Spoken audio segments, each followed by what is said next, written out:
मैनपुरी पहुंची राज्य महिला आयोग की सदस्य रेणु गौड़ ने गुरुवार को प्राथमिक विद्यालयों का निरीक्षण किया, जहां कई खामियां मिलने पर उन्होंने संबंधित अधिकारियों को फटकार लगाई और उच्च अधिकारियों से शिकायत करने की बात कही। इसके बाद उन्होंने ट्रांजिट हॉस्टल में जन सुनवाई कर महिलाओं की समस्याएं सुनी और जल्द समाधान का आश्वासन दिया। जन सुनवाई है तो जन सुनवाई में मैं सर्वप्रथम पहुंची हूँ बेसिक विद्यालय और आंगनबाड़ी केंद्र, जहाँ दोनों ही जगह स्थिति बहुत ख़राब पाई गई। जहाँ बच्चों के जो शौचालय हैं उनमें ताले लगे हुए थे और जहाँ 31 बच्चे थे, इन 31 बच्चों का जो खाना वहाँ बनना था, मुश्किल से 5 बच्चों का वो खाना था और कह दिया गया कि बच्चों ने मना कर दिया खाने से। और मेरे पूछे जाने पर बच्चों ने कहा कि नहीं, हमने तो मना नहीं किया।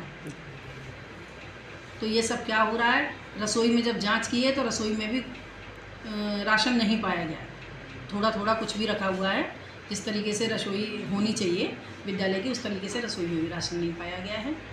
बाकी अभी जो भी मेरे पास पीड़ित आ रही हैं महिलाएं, उनकी जन सुनवाई अभी प्रारंभ है, चल रही है। अभी एक ही जन सुनवाई शुरू हुई है, जिसमें कि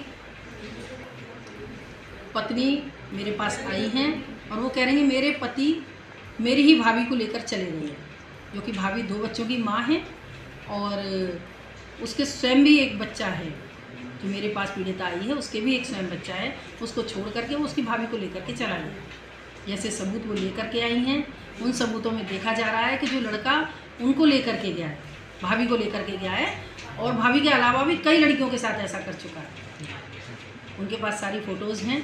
बाकी मोबाइल में वो फेसबुक वगैरह पे बहुत गालियाँ वगैरह लिख करके डालता है, तो मुझे लगता है कि बहुत बड़ा अपराधी है। लगातार ऐसे मामले देखने को मिलते हैं, लगातार ऐसे मामले देखने को मिल रहे हैं, तो मुझे लगता है कि कानून को थोड़ा सख्त होना पड़ेगा। ये कह देना ठीक नहीं है कि अब वो ले गया है, वो गवाही दे तब ऐसा होगा। कुछ ना कुछ सख्ती ज़रूर बरतनी होगी, तब जाकर ऐसे मामले सुलझेंगे।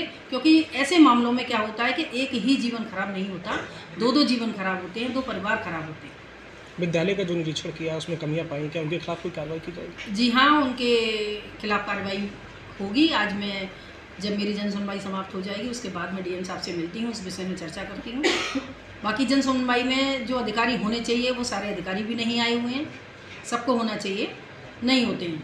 कभी कभी अपने प्रतिनिधि के रूप में किसी न किसी को भेज देते हैं कि यहाँ से आए, यहाँ से, जबकि उन्हें स्वयं होना चाहिए। आंगनबाड़ी से कोई भी नहीं आया हुआ। नहीं, अच्छा, आप लोग आए। आंगनबाड़ी से डीपीओ साहब नहीं आए हैं ना? और ऐसा लगता है कि कभी कोई विजिट पर जाता ही नहीं है विद्यालयों में। जाले लगे हुए हैं, पूरा प्रांगण गंदा पड़ा हुआ है, शौचालय में ताले हैं, ये तो मैं पहले भी बोल चुकी हूँ। तो ये व्यवस्थाएं जो है ये ठीक नहीं है। सरकार सारी सुविधाएं दे रही है, सरकार की तरफ से कहीं कोई कमी नहीं है। उसके बावजूद अगर इन चीज़ों पर ध्यान अधिकारी नहीं दे रहे हैं तो ये इनकी बड़ी गलती है।